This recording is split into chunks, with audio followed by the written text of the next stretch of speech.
only get sitting allowances. For others, the need for restraint matters that overheat the polity. Politicians don't always adhere to the rules. And if they do that, we're not going to have issues. We're not going to blame my neck for people who are snatching buses. Every person, whether it is this candidate E, candidate EB, candidate C, candidate Z, anything that happens in that particular constituency, that particular politician should be held responsible. Correct. The way forward, many agreed, is for a collective resolve in building right democratic culture for sustainable development. Talati is the UK, Nta News. Kaduna State Government has directed security agencies to ensure strict enforcement of the dusk to dawn curfew imposed on Kajuru local government area and parts of Chikun. A statement by the Senior Special Assistant to the Governor on Media and Publicity, Samuel Aruan, says security assessments necessitated the imposition of curfew on the communities. The dusk to dawn curfew is also extended to Kujama and Maraban Rido, both in Chikun local government area.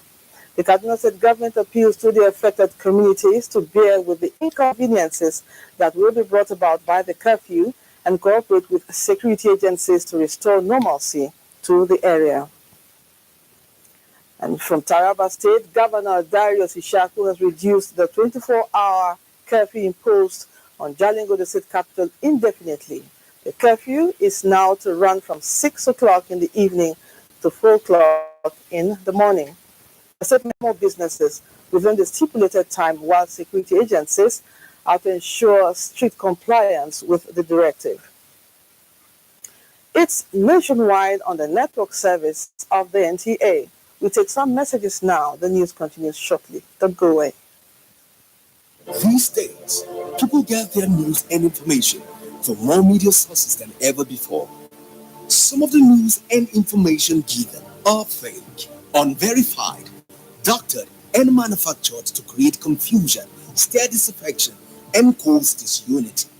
Before you believe or share any news, ask yourself, is this real? Is it from a credible source? Is it verified or verifiable? Fake news is dangerous.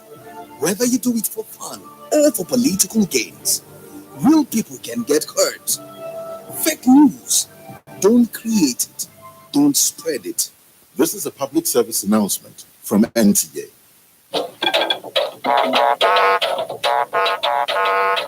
When you hear that sound, you know that Nigeria's most authentic newscast is about to begin.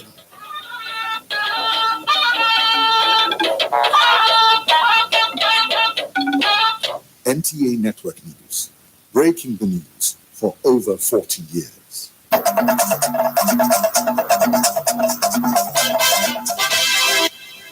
Welcome back. Let's turn attention to Port Harcourt, where Mina is on standby with more reports. Mina, good to see you.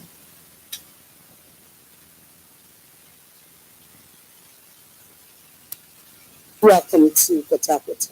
While elections were ongoing last Saturday, some Nigerians were being held hostage by suspected kidnappers in the bush at Ndele in Emoha Council area of Rivers State.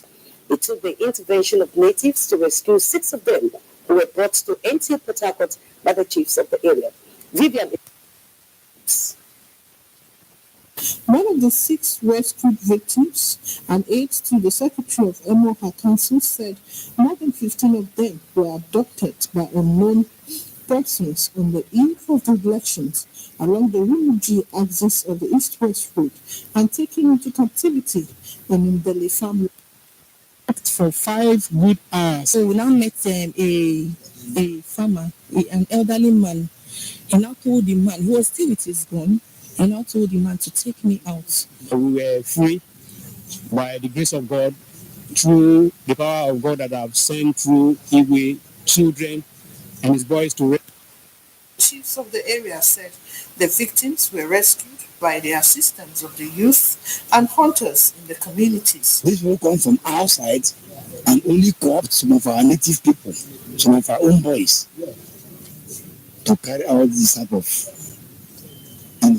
dehumanizing act. The government and the security agencies should come to a roundtable conference with us, with the leaders of that community, so that we can kill this devil once and for all. Our boys this time rose up to the challenge of this kidnapping team. But nobody is happy. Invite authorities to intensify efforts at securing lives and property of citizens, especially with the recurrent incidents of adoption. Vivian Uzadifi, NTA News. Business activities have resumed in Port Harcourt after the heightened tension that fueled the March 9 State House of Assembly elections. Chidebere Onya, who went from the metropolis, has the report.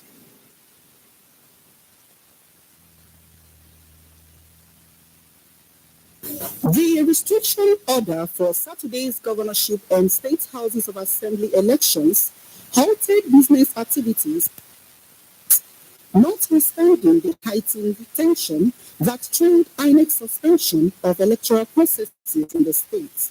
Indications have shown that business activities and movements within the state is gradually picking up. Similarly, most of the schools and banks within the metropolis normal activities. I was idle in the house, doing nothing in my hand. But today, as I come out, at least I will go back with something. The customers are coming and business is moving well. So we are working very, very well.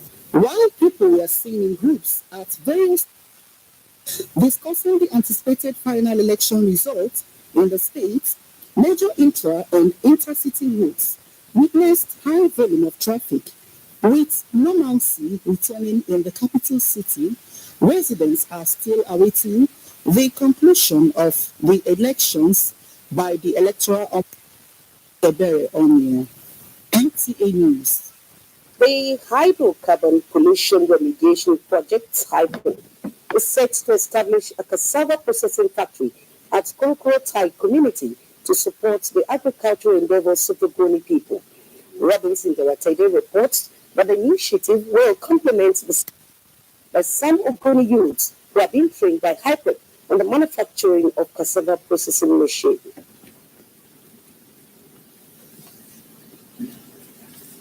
Agriculture, particularly the cultivation of processing cassava, is a major occupation of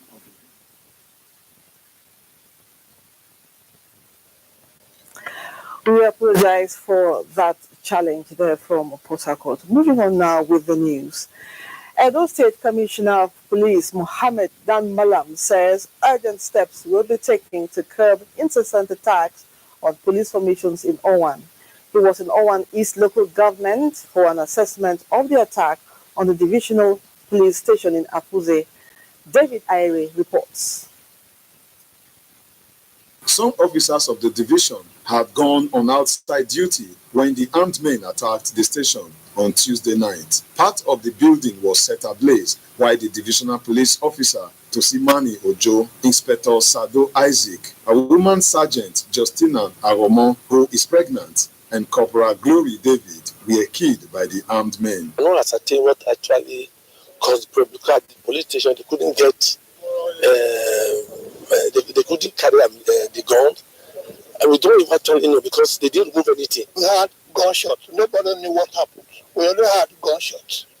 But it entered somewhere with it was then I was able to get through to my AO and other staff. But they told me the situation that they are inside the office, they cannot come out because of the situation, but that they are all safe.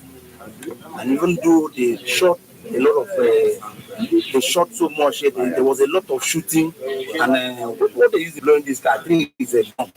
So they were shooting sporadically for quite some time, and my staff was still inside. The attack on officers and men of the Nigerian police has become quite unusual in Owan. On the 14th of July last year, 4 police officers were attacked at a checkpoint in the area, killed and burnt inside their patrol vehicle. On the 23rd of January this year, the APC House of Assembly candidate in Owan West, Mr. Ohio Ezomo, was kidnapped while his orderly was killed on the spot.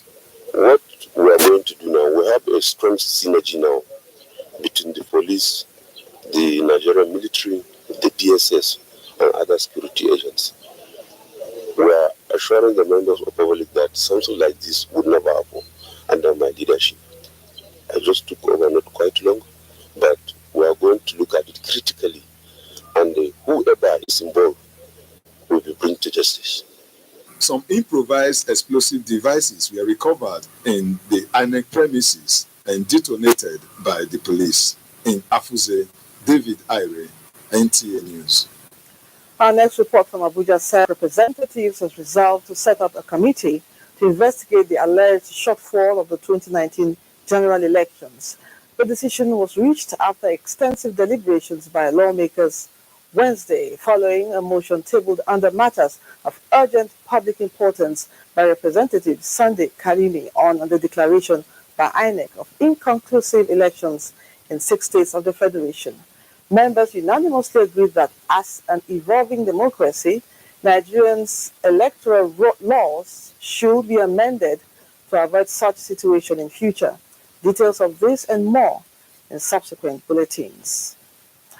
An independent National Electoral Commission, INEC, must do a better study analysis at places where electoral violence and malpractices occurred and prevent reoccurrence during the forthcoming supplementary elections on March 23rd. Experts on NTA's Good Morning Nigeria emphasized this while reacting to the inconclusive elections in some states at the governorship and state houses of assembly elections. Oyeyemi Ajayi has the details. Reactions have continued to trail the declaration of elections in 6 states of the Federation as inconclusive by INEC. As some believe it is the right step in the interest of the country, some are of the view that more should have been done rather than declaring the elections inconclusive. Though some NTA correspondents highlight some challenges confronted during the elections. More people, more of the ballots came in than those that actually presented themselves for accreditation. And then the second reason was the abandonment or the non-use of the smart card reader. There were a few number of security personnel in many polling centers. There are some without a single policeman.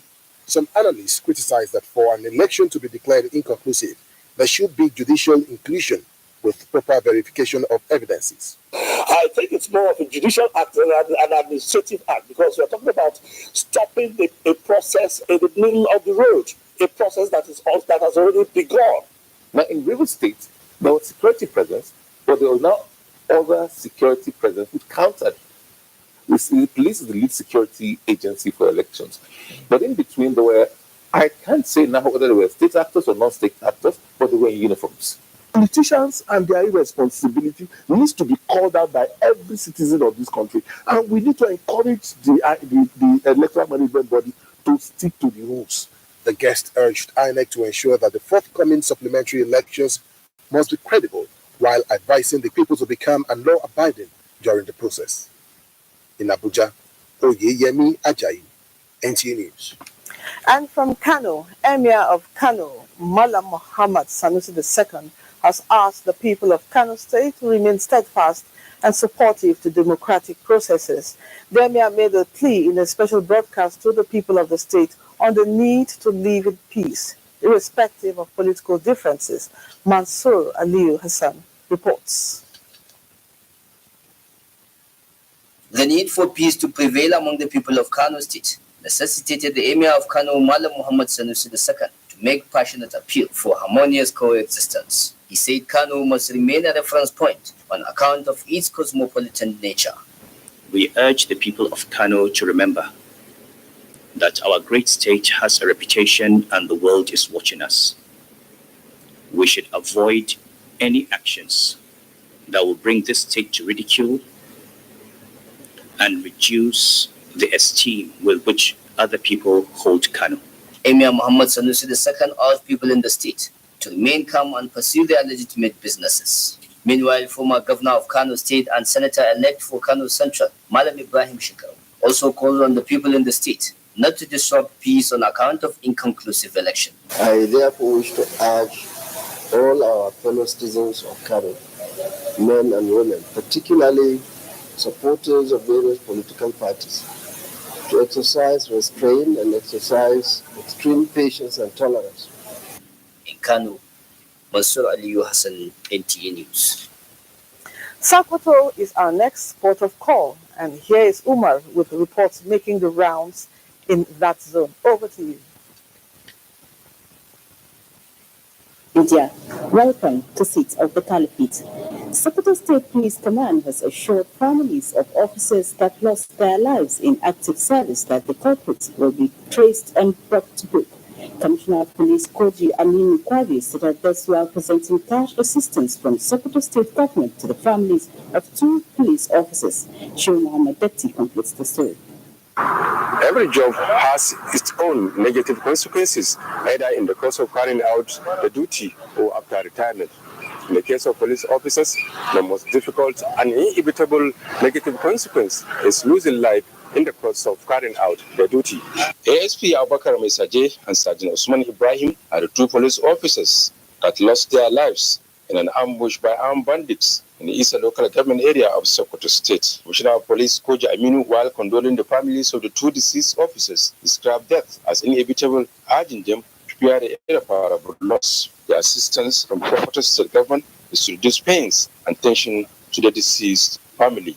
Take solace in the fact that it is God that gives and it is God that takes. And I pray that He gives you that energy to bear the loss.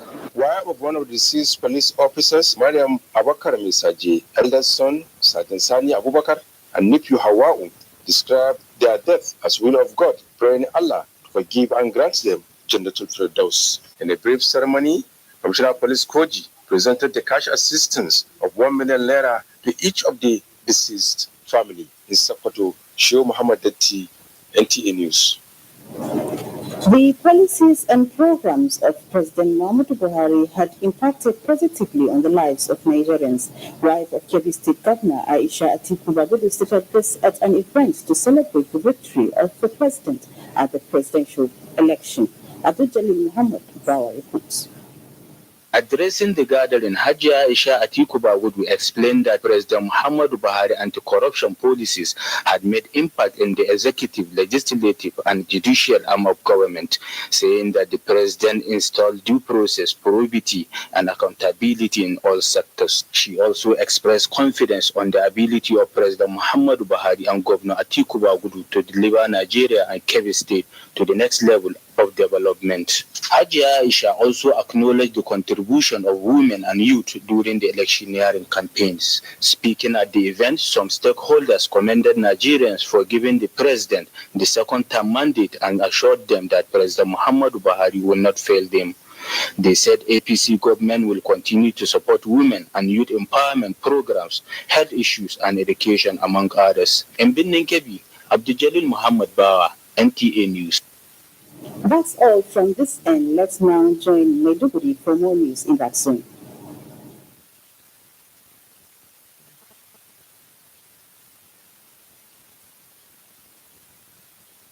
Thank you, Sadia, and welcome to Maiduguri. Borno State Governor Kashim Shettima has expressed appreciation to the electorate in the state for the massive votes given to the APC candidates in the just concluded 2019 general elections. He said this following the declaration of Professor Babagana Umar Zulum as the winner of the governorship election in the state. Muhammad Dani reports. Governor Kashim Shettima described the massive vote given to Professor Babagana Umar as unprecedented in the political history of Borno and expressed appreciation to the people for their unflinching support to the APC. Well, I'm overwhelmed with emotion and we have to take for Allah subhanahu wa ta'ala and to the people of Borno, to our team supporters, our followers and friends of Borno, to our party leaders who spent sleepless nights in struggle for victory. Governor assures citizens of Borno that Professor Babagana Umar will continue with the good work the present administration has been doing in the state. Meanwhile, the governor-elect, Professor Babagana Umara, has called on aspirants who contested with him on the platform of the APC to join hands to entrench internal democracy, even as he enjoined candidates of other political parties to put party differences aside to the overall interests of Borno and work with the APC-led government in the quest to reposition the state. Our administration will continue to replace security of lives and the attach similar priority to provision of infrastructure and to rejuvenate the economy. We will build the capacity of youth and create more jobs for them. The APC state chairman, Alibukar Dalori, and other party followers have also expressed their appreciation for the massive show of support to the APC in the state. In Maiduguri, Mahmoud Kori, and following the official declaration of the 2019 governorship election results, where Professor Babagana Umar Zulum of APC emerged winner, residents of Maiduguri took to the streets in jubilation. Abubakar Muhammad Musa captured news of the city and now reports. With the announcement of election results over, some youths embarked in celebrations along streets in Maiduguri, while others said the outcome was good, turning out in their favor. It's a jubilation for us here in Borno, and it's a period of consolidation and continuity. With continuity, there are a lot of progress and development.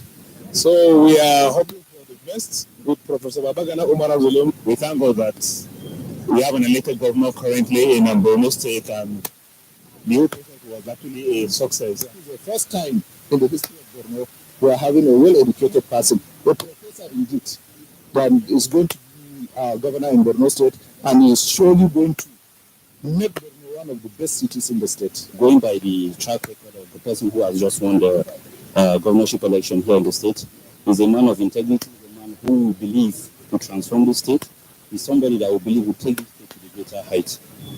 Even though the nature of the celebration is not like that of the last presidential and national assembly elections, residents in Maiduguri are thankful to God owing to the fact that the candidate of their choice made it at the just concluded governorship and state assembly elections in Maiduguri.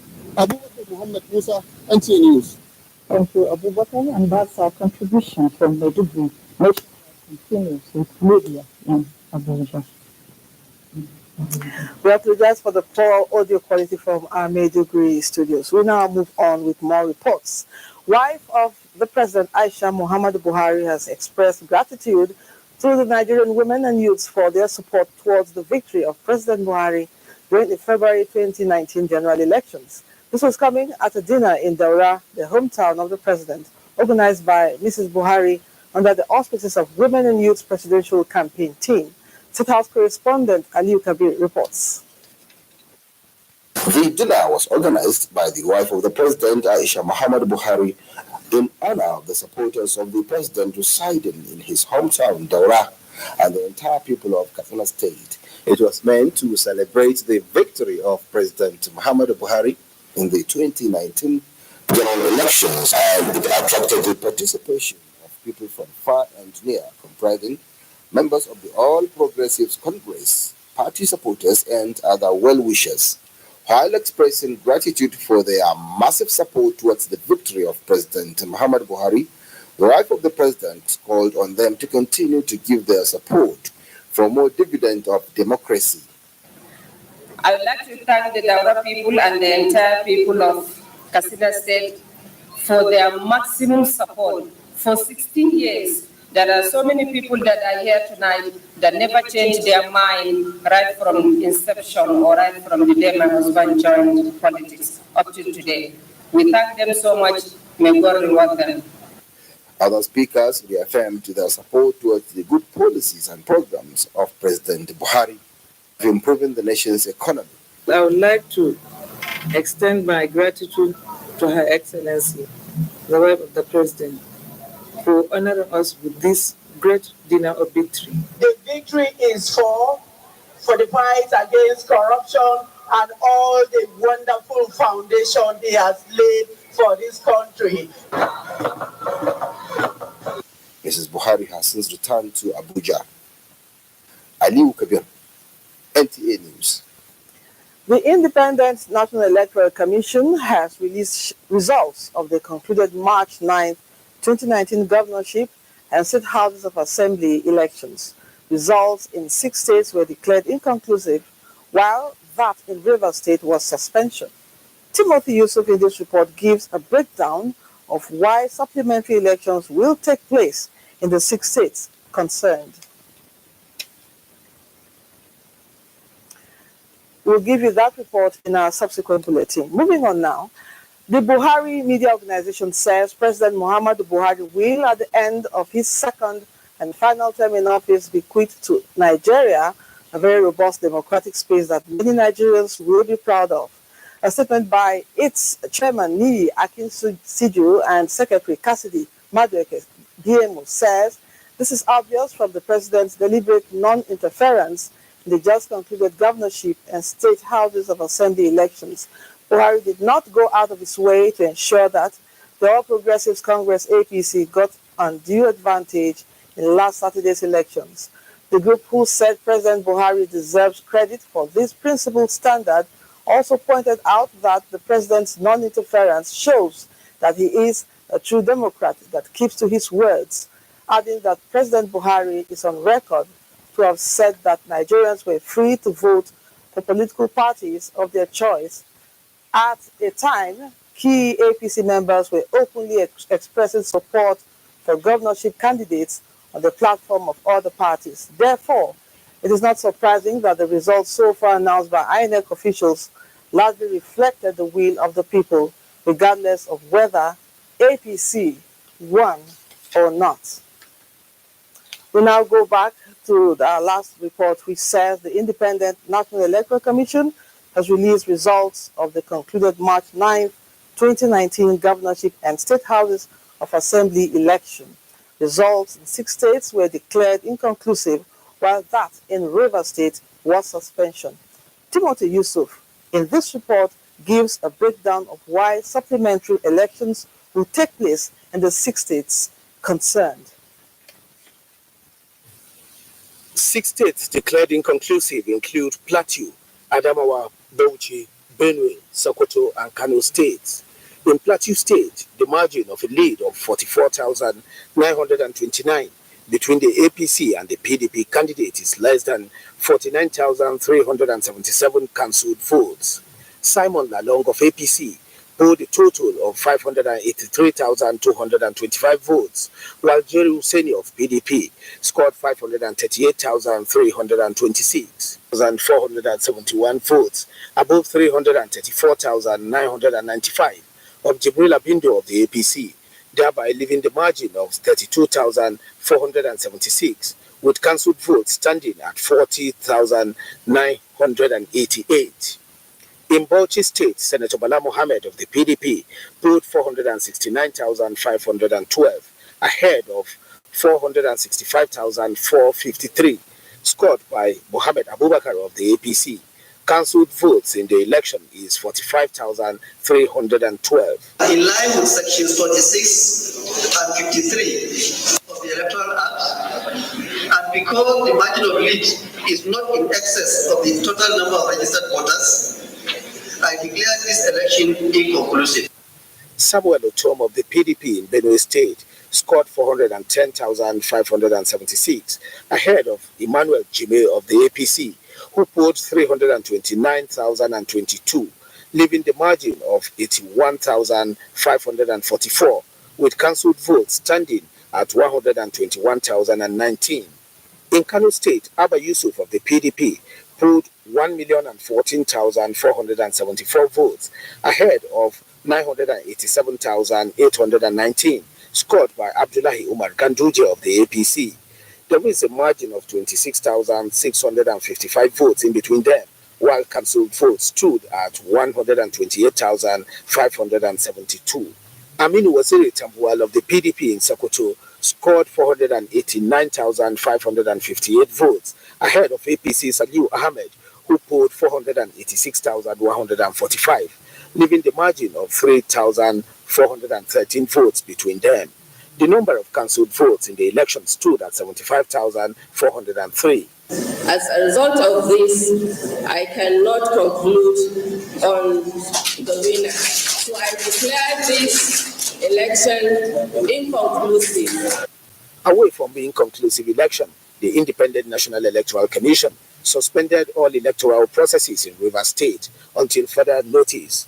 The commission explained that the decision was due to widespread violence in the state during the March 9 governorship and state assembly polls. The commission also claimed some of its staff were held hostage, while materials including result sheets were reportedly destroyed. The commission decided to suspend all the processes in Rivers State based on credible reports from our field officers to the effect that some of our field officers had been targeted for arrest. Some of them had been kidnapped. In the meantime, those who lost in the election have continued to reject the election results, while the People's Democratic Party is alleging partisanship on the part of the Independent National Electoral Commission. The party's National Publicity Secretary and Director of Media and Publicity of Presidential Campaign Organization, Colado Bondion, addressed a media briefing in Abuja. Timothy Yusuf, NTA News. Still to come, sports update after these messages. Join us again.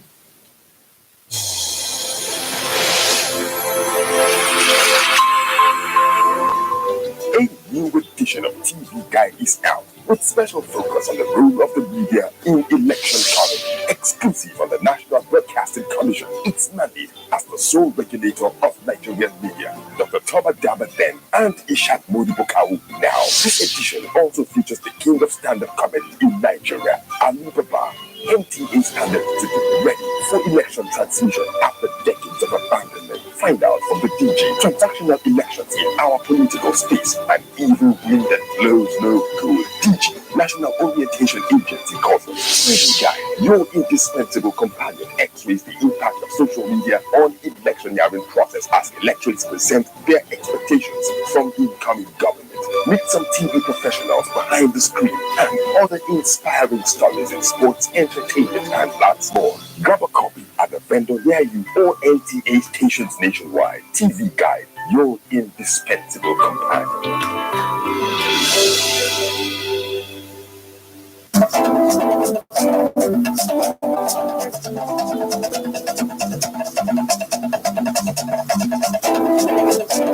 Get the latest news and updates from across Nigeria on NTA Nationwide. NTA Nationwide, weekdays by 4 p.m. Get it first.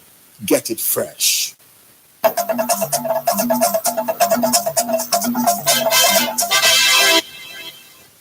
For stories around the globe, let's join Ilyasu Ali Yakubu.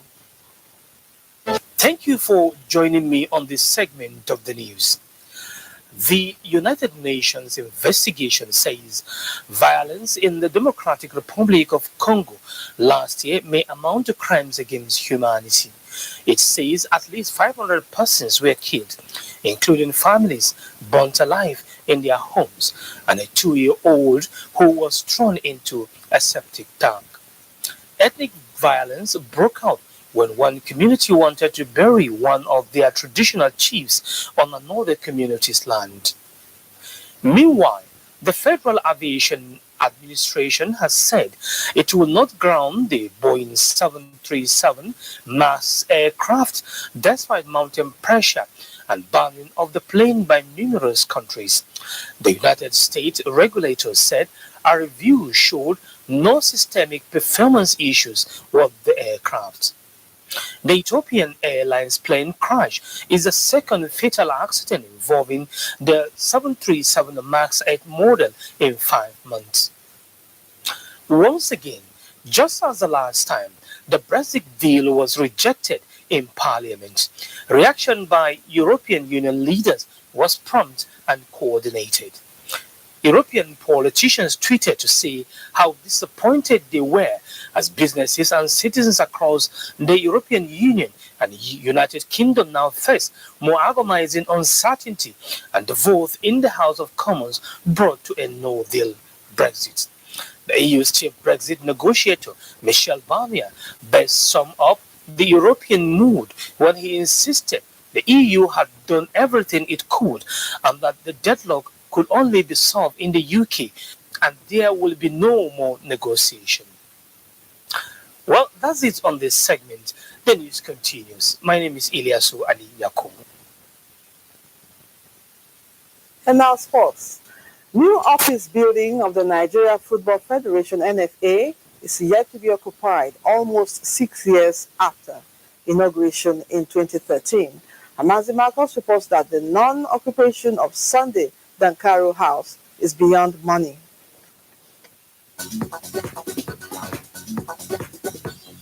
Lagos remains the first official place associated with football administration in Nigeria, and Market Street on Lagos Island had the first office of the football ruling body in the country, but before then, the British colonial masters ran the business of football from unofficial quarters. When the National Sports Committee evolved into the National Sports Commission, football administration moved to the National Stadium in Surulere, Lagos, and then to Ogulana Drive within the same area. In 1997, the Glass House in Zone 7 area of Abuja became the new home of Nigerian football. And spilled by Inyama, and a goal for Greece!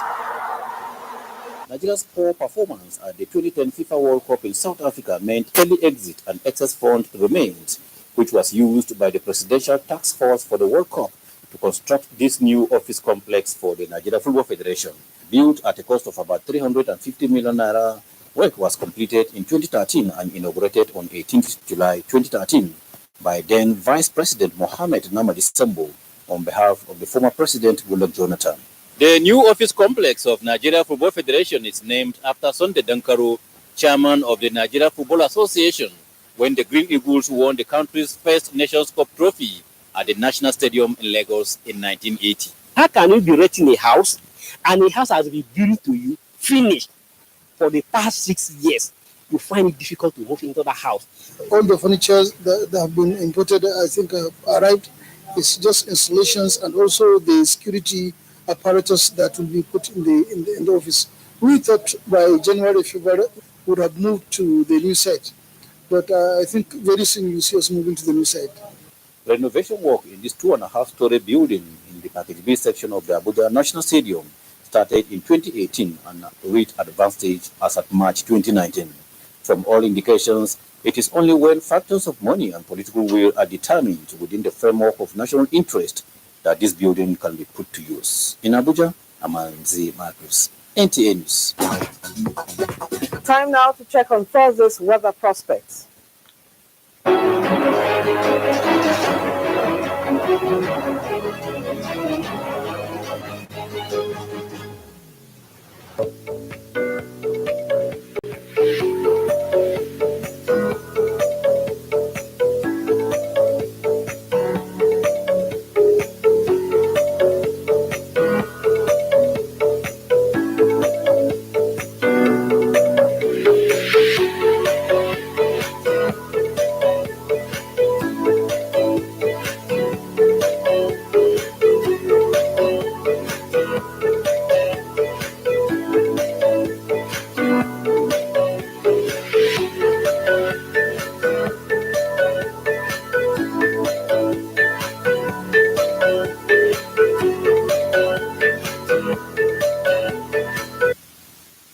And that ends Nationwide. Thank you for your time. Have a pleasant evening watching our programs. I'm Lydia Odidiochi saying bye for now.